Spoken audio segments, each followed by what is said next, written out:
All right, everybody. I have been waiting for a while for the chance to talk about this. Today I'll be talking about Thomas Mann's Dr. Faustus, translated by H.T. Lowe-Porter. And I have to preface this by saying that, in fact, this is a bit of a strange one for me because this was a very difficult book to read. From the sentence composition to the way it's framed to the fact that it uses so many terms that went right over my head, and you throw that all together would have made it for a very difficult book on its own. But then on top of that, I confess, with the heat, after I would come home from work and sit down and try to read and just pass out. So this is definitely a challenge for me to get through, and I tried rereading parts where I could, but on the whole, I definitely did not come away with this with the most solid of takes. And yet, I'm still here to make a video to talk about it because I still think that there are things of value to discuss, despite what is, by my own confession, a very probably mangled reading where I missed a lot of the point. But hopefully we'll get into that later, and you'll start to appreciate why I feel it important to make this video regardless. So, getting into it, why did I choose this book in the first place? I have long since known about the story of Faust through Goth, I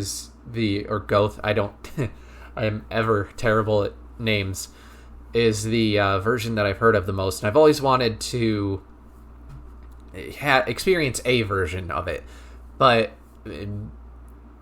it was written as a play. Most of these were written as plays, and I can't seem to find a good performance of them. So in absentia of a quality recording of that particular version, I looked to Thomas Mann's Dr. Faustus because I had in the past read The Magic Mountain. And again, not the easiest read in the world, but I definitely came away from The Magic Mountain enjoying my time with it, which is what I would say on the whole of Dr. Faustus here. So, as I alluded to, it is a somewhat retelling of the Dr. Faustus story in the sense that you have the narrator who is narrating the story of his friend. The narrator is writing during World War II, in the latter days of World War II, and telling the story of his friend going back to the time of their childhood, and how his friend was initially intrigued by theology, but ultimately chose the path of music, where he excelled, lived as a bit of a recluse, but his compositions were apparently quite brilliant, and while he never sort of reached the big acclaim that we would think of today, nonetheless his works gained quite a bit of respect among a small crowd. And ostensibly, at some point, his friend did make a deal with the devil, though it's a bit debatable as to whether that happened or not. But we'll get, at the behest of spoiling things. It is the big thing that I wasn't expecting, and usually I would move this to the pros and cons, but before I can really give kind of a recommendation or a non-recommendation, is I went into this really hoping for more of a narrative.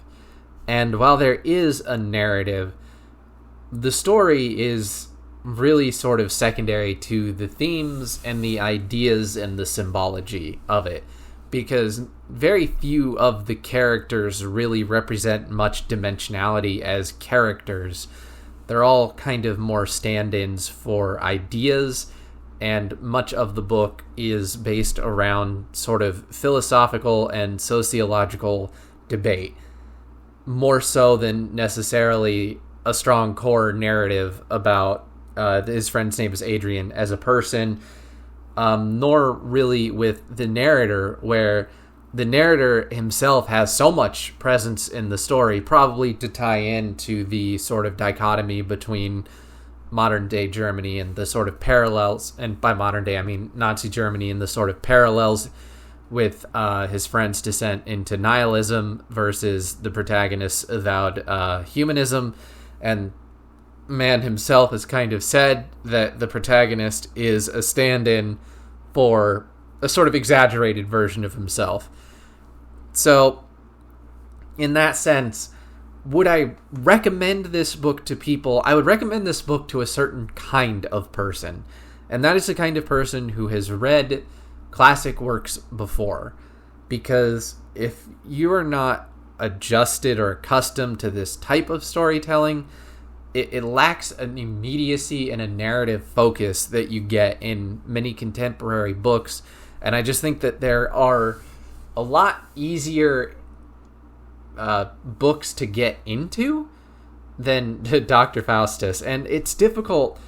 The reason that I always make a point of listing the translators, I think with the exception of Naja, I forgot, is because translation is so important. I mentioned in one of my thought videos that it took me multiple times of reading Crime and Punishment, but before I finally got into it. But what I failed to mention was that each time I attempted a different translator, and it wasn't actually with Cats, but that I finally finished it. But it was with Cats that I first read The Brothers Karamazov, and then later on Devils. And the way Cats translates Dostoevsky brings those books to life for me, elevates them from sort of a classic to be appreciated into something that I actually actively get enjoyment from reading, not just intellectual enjoyment, but actually have fun reading. And so I don't know, having only read one translation of this, how much to lay at the feet of translation or how much to lay at the book itself. It's been a long time since I read The Magic Mountain, but I remember there too, it's a lot of debate. I just don't remember it being quite as difficult to get through as Dr. Faustus, but who knows? Memory is infallible at the best, or fallible rather, at the best of times. So if you're into classics, if you have that sort of stamina for older writing styles, then yes, I think that Dr. Faustus is worth your time. But if you don't, then I think that it's something you should probably work your way up to. I mean, there's no reason not to give it a shot if you're really interested, but if you're kind of on the fence, then this probably isn't where I would start with your journey into the classics. But again, that is entirely up to you. If this sounds fascinating, then go for it. So, pros and cons. To get into, let's start with a pro. I've mentioned in the past with The Morning Star and Murakami how I actually do enjoy books that will sort of stop and go off into philosophical ponderings and musings. And I still enjoy that aspect here, even if the writing style, and I guess this is going to be sort of a pro intermingled with a con, makes it more difficult to sort of appreciate the philosophical points being discussed. And a lot of this comes down to, and this isn't really a pro or a con, it's just something that needs to be mentioned, there's a lot of complicated language in this book, especially if, like me, you do not have a background in music. The majority of what is being discussed music-wise and in terms of the music theory flies over my head. And, I sort of get some things, like I kind of grasp polyrhythms, but when they're talking about Bach and Haydn and Beethoven and whether or not there's a sort of hypocrisy between, was it Bach claiming to be a polyrhythmist when in fact he's an harmonist, it goes so far beyond me, it's not even funny. And a lot of this book I would read through a part and then go back and feel like I understood none of it, and then go back and read it again and find it much, much more understandable. It almost feels like having finished the book, if it were not such a taxing read, I could go back, reread it again, and find it a much simpler experience. And I don't know how much of that just comes down to the way the language is so taxing, the technical jargon to my mind. I mean, I'm actively pleased when I have to look up a word, but this was a book where it got to the point where I actually stopped looking up words regularly, because if I did, there would just be no rhythm, no flow to the story, and I would just have hated it. So lots of technical language, which made the philosophical discussions, alongside with the fact that aside from the narrator and Adrian, and the narrator has a name, but I forgot it because I'm terrible with names. It's like Zeitblom or something like that. I don't know. Best that I just call him the narrator.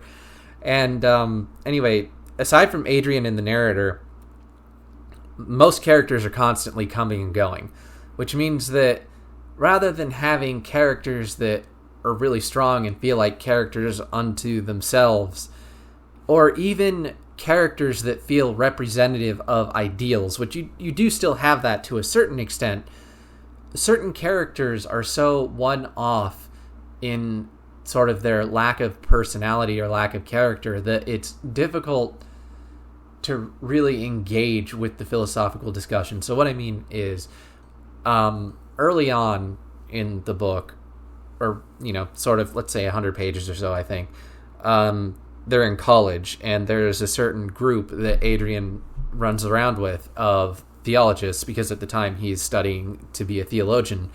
And these characters, a group of them go off into the barn, or not go off into the barn, go off on treks into the countryside, and they would spend the nights oftentimes in barns. And during one night in the barn, they're having, as most people of this age do, discussions about theology, society, and all that stuff. But the thing is, again, aside from Adrian, who participates only a little, and the protagonist, who also participates only a little, the other three characters in this conversation, outside of, after the graduation from college, never come back into the story, never make an impact again. And being that they're sort of young and in college, it's difficult to feel like they're, and I think the book even mentions that their ideas are not yet formed. They're kind of still in that stage of life where they're forming their more advanced sort of opinions and views of the world, but lacking the experience and firsthand knowledge of that. So it makes this sort of conversation complex to follow, because thematically it's just, again, awash with complex language, but also character-wise, emotionally, the sort of pathos isn't there for me. And that could just be me, it's not something I really necessarily want to hold against the book so much as it is I connect with characters. And lacking these sort of characters to connect to, it feels like it has a dryness about the conversation that makes it difficult to get attached to it. Almost like reading an ethics book, except an ethics book would be more interesting because it's written by a professor and it's not attempting to sort of mask what it's trying to say in sort of the nature of characters in fiction. It'll just go out and say it. So in a way, like, I enjoyed the discussions. And here's the thing. Of what I understood of the discussions, they certainly made me think. And that's why I wanted to talk of the book. And I think that's the ultimate pro that I can take away from the book, because I've already talked about some cons. But like the single biggest pro I want to take away, and the reason I wanted to make this video, and the reason that I feel like defending this book, even though it was such a difficult read, is that even if it were not necessarily the thoughts that the book wanted to talk about, or the themes that the book wanted to explore, I did think a lot while reading Dr. Faustus about sort of composers, the nature of art. I even made my video on how we take art for granted today based on how they speak in Dr. Faustus. and this is sort of my main but my main motivation in making this video is to show that even if you don't necessarily feel like you understood a story 100%, or that you're necessarily taking away from it the themes that the author sort of explicitly set out to write the story for, that you can still take away something, and that the book experience and the reading experience can still be of value to you, such that even if you can't necessarily look back on your time and say that, this is a book that spoke to me, or that I really enjoyed reading it, that it nonetheless becomes a book that you feel was very much worth your time. And that is the ultimate pro of Dr. Faustus, is that it is a book that I think is very much worth your time. So, kind of getting into... Well, okay. The only...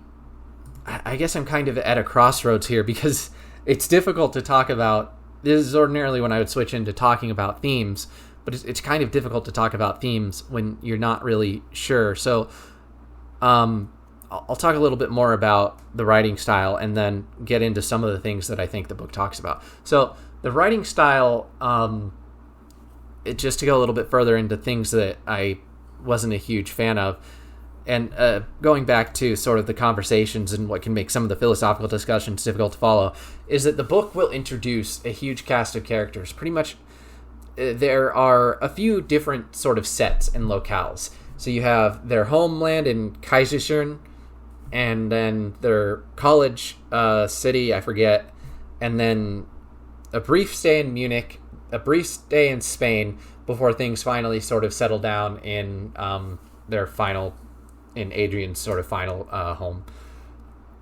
And at the sort of start of each location, it will introduce the narrator, all the key players, in just kind of a big list.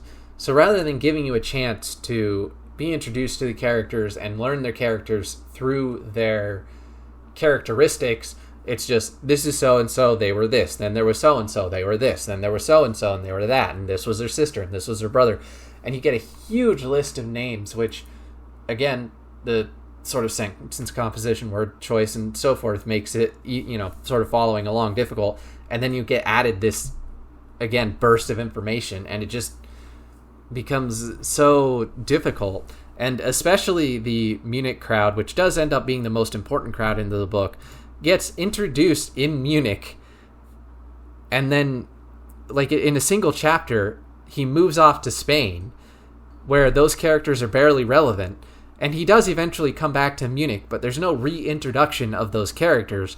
The characters are basically introduced to be talked about many, many, many chapters later. It's quite bizarre, and this sort of bizarre nature of writing also extends to multiple times the narrator will say things like, if this was a novel, it'd be in poor taste to do this, and then he'll kind of give the ghost away and say, like, a big tragedy happened, or so-and-so is a great person, or basically just tell you directly something that, rather than let it unfold naturally. And the thing is, this is a novel. It might not be a novel to the person writing it, but it is a novel. And I could tolerate this, I think, better if there were not also later moments where, in fact, multiple times throughout the book, where the narrator will recall, or not recall, but tell of conversations that occurred between Adrian and other people that he wasn't privy to. So on the one hand, you have this sort of fourth wall breaking, diegetic, I am not writing a novel, but then at the same time you have very much the sort of omnipotence of a narrator. So the only diegetic conclusion is, if you want to keep being diegetic, that the narrator is himself not entirely trustworthy. And I think that's a pretty good spot to leave it on before I go and start talking about the themes.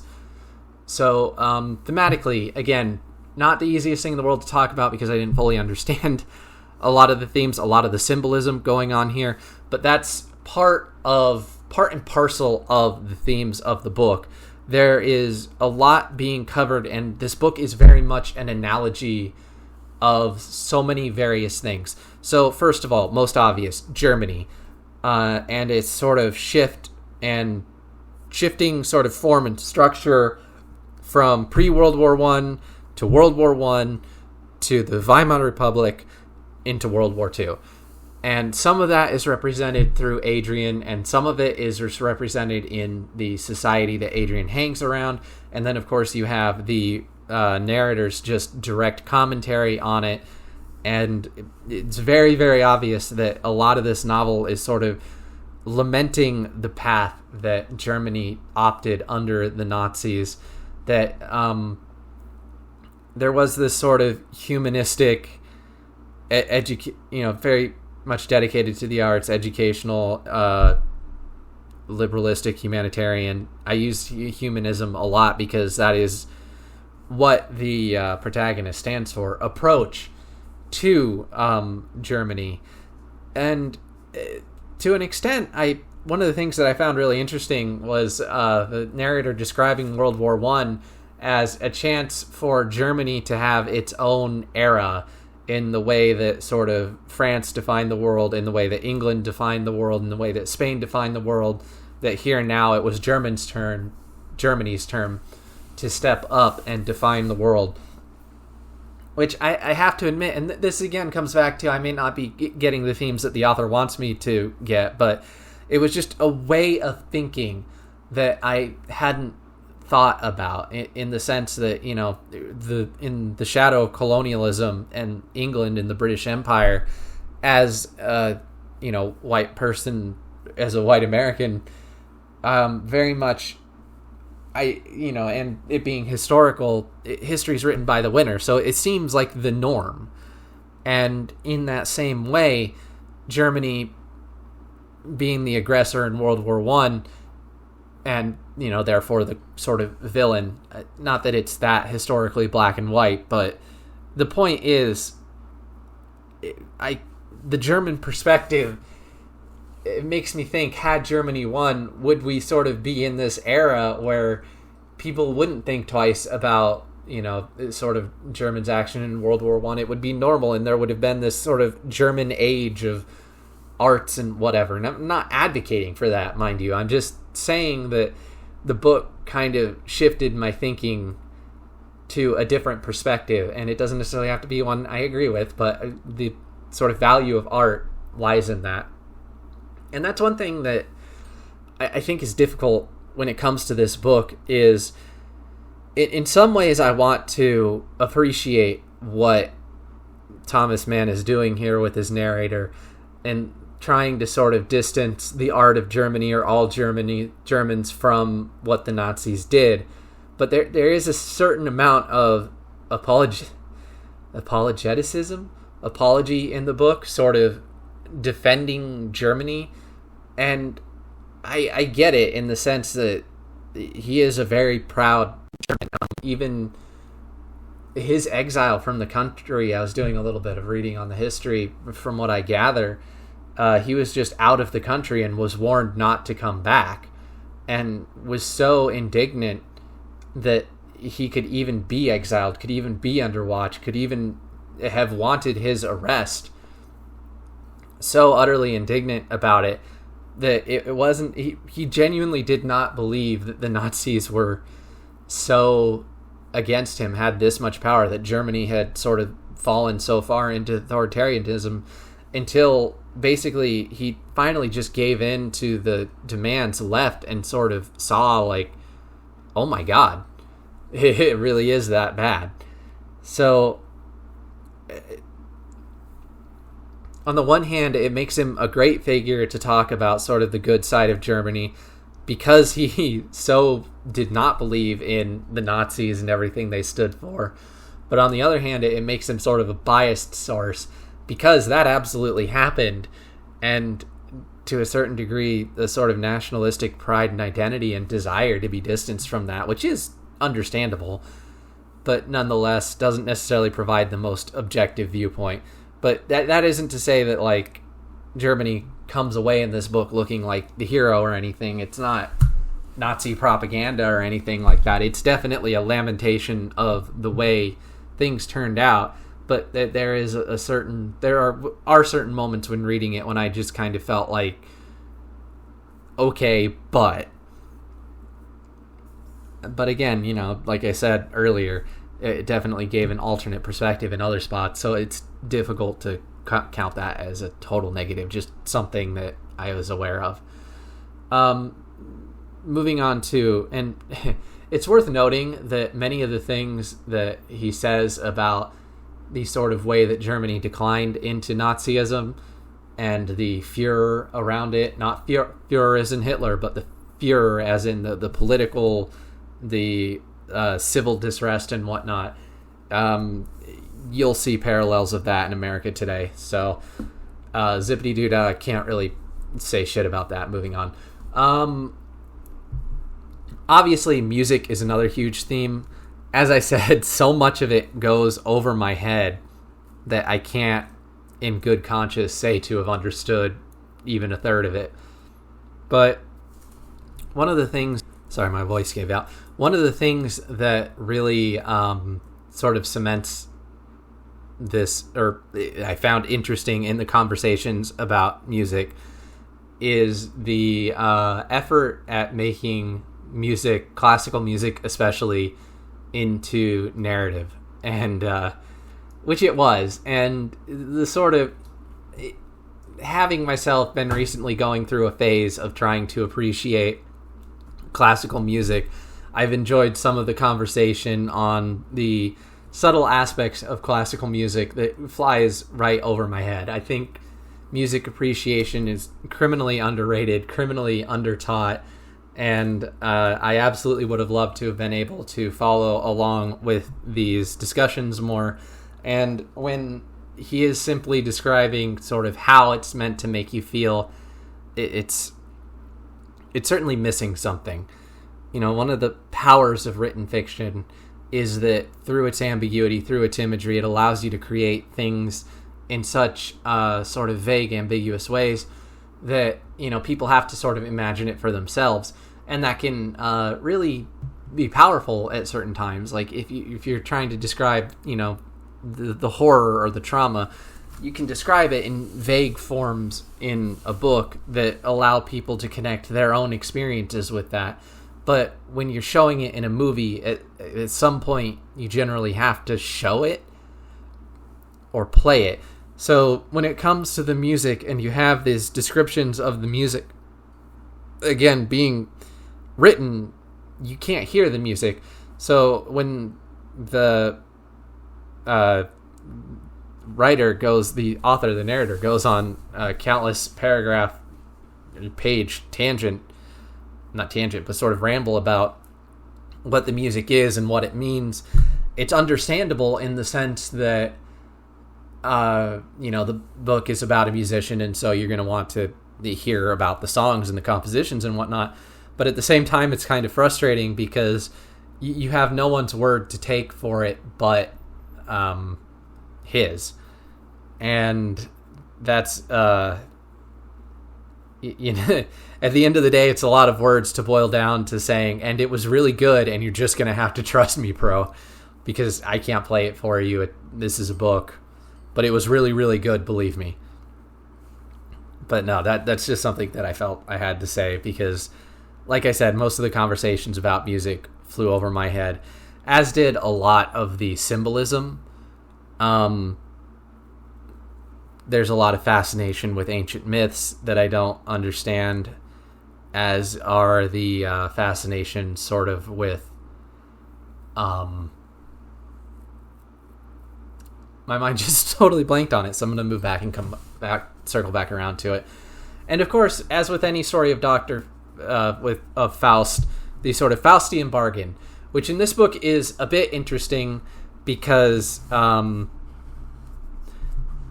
he doesn't necessarily agree to a Faustian bargain in the sense that the terms were laid out, he understood the terms, and he agreed to them. Basically, he lived his life as a virgin, a sort of not naive, not pure-hearted, but a sort of I can't think of a word for it that doesn't have the connotation of purity, but a sort of blissful ignorance or something like that. And then he goes to a whorehouse, and he's enchanted by a a prostitute who just kind of brushes up against him, and he becomes so fascinated that he tracks her down because she no longer works at that brothel, and wants to have sex with her, and she says, "I'm diseased, don't do it," but he insists, and they do. And this ultimately is ostensibly the signing of the pact, in which he is permitted musical genius, but at the cost of the inability to love anybody. And it's just it's just kind of odd to do it this way, because it feels less like a deal, because he didn't fully understand what was being bargained, what was at stake. And I mean, there is the conversation later on with the character with the devil, in which we hear from his own words, and the terms are sort of laid out, and he seems pretty well okay with it. But in that conversation, the devil pretty much says, well, it doesn't really matter what you think, what's done is done, and there's no undoing it. Which, okay, it just seems to kind of undermine, to my knowledge, to my understanding, that sort of Faustian end of the bargain, because it's less about hubris, although Adrian certainly has his own hubris, and more just sort of a consequence of ignorance. It makes the sort of Faustian angle of it, the supernatural angle, a bit weaker, but that also ties into the question of whether or not the Faustian bargain is real at all, because the only thing that you have, the only testament to this, is Adrian's own testament, which the protagonist, when you read the part, Adrian's conversation with the devil, the protagonist blatantly just copies the words from Adrian's own mouth. So again, it's not something that anybody else ever sees. It's not anything that anybody else can ever really confirm.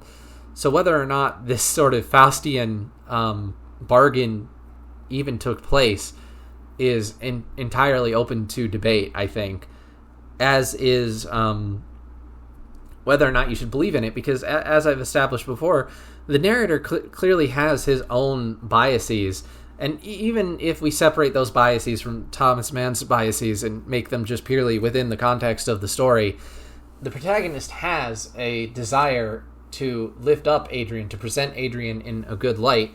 And there are multiple times where the protagonist will openly rail or deride people for getting close to Adrian, because it's to me, I read it as sort of the protagonist being jealous of them getting close to his friend. And he does say several times that he is just straight up jealous of people getting close to his friend.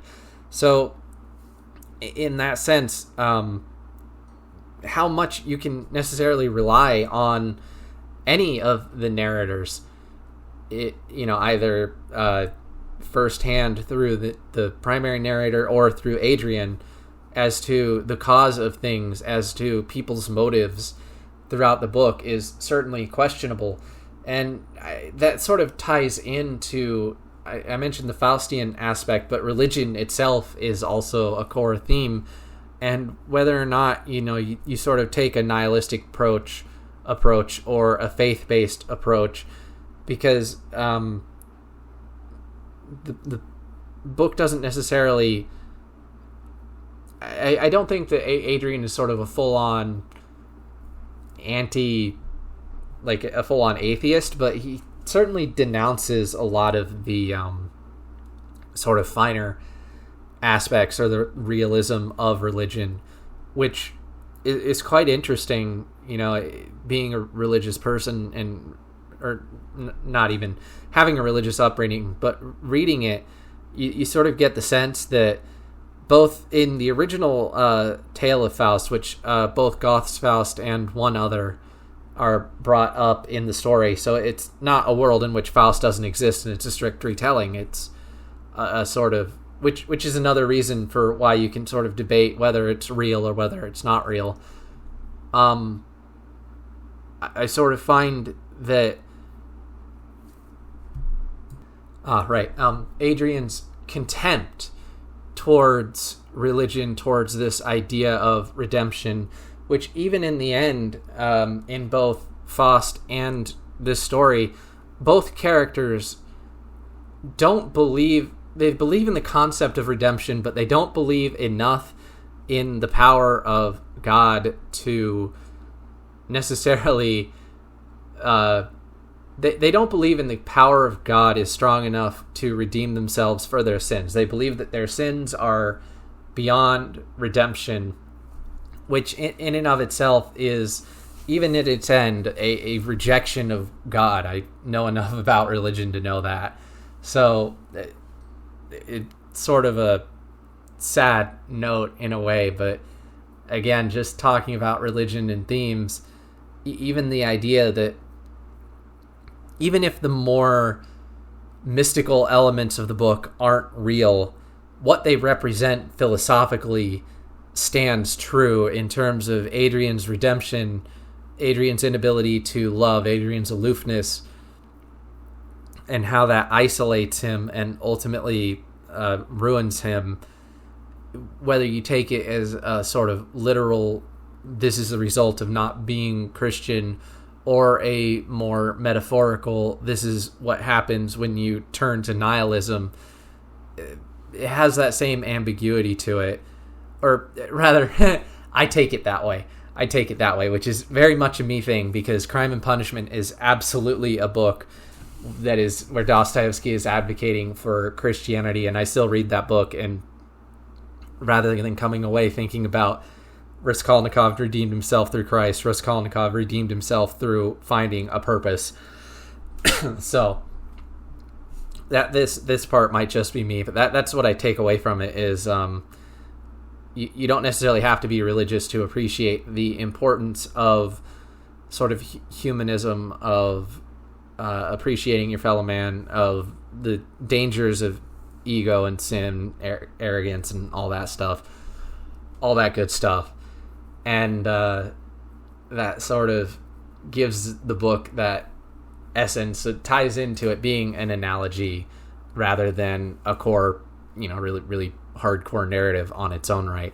And lastly, in things that I am aware in the book but that I don't quite get, is that it apparently makes a lot of parallels to Nietzsche, but I honestly don't know much about Nietzsche's life. I have a vague understanding of nihilism, but I'm not going to pretend, like so many people do, to understand Nietzsche when I have never read anything by Nietzsche. I kind of vaguely understand the context in which Nietzsche rose. I kind of vaguely understand some of the stuff that he said, but as is the case with so many things with these sort of big figures, when you actually go back and read what they said compared to what everybody else says they said, it turns out it's usually quite different.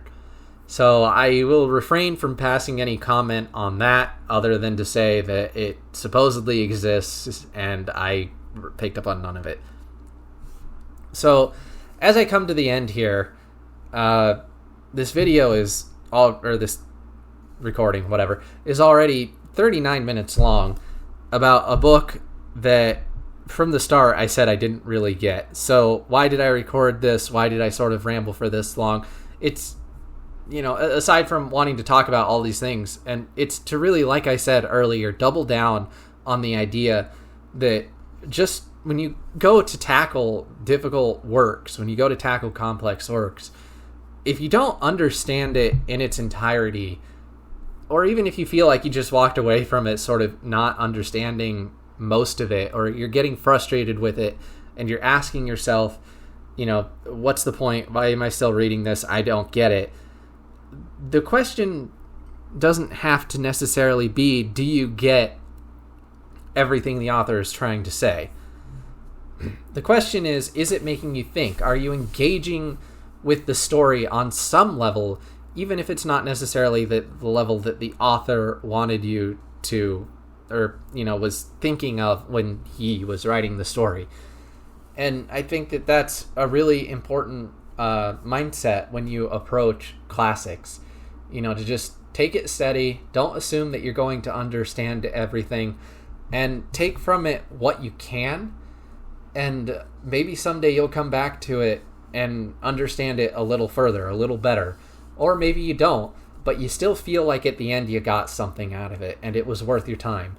And that's where I am with Dr. Faustus. I don't know if I'll get back to it and read it again. And it's not a comment on the book. It's just there's so much out there to read that the question of whether or not I want to revisit this particular book and think that I'll get out of it, something that I missed the first time, who's to say? That's a judgment call that I have to make, but it's certainly going to be a book that will stick with me and that I will continue to think about.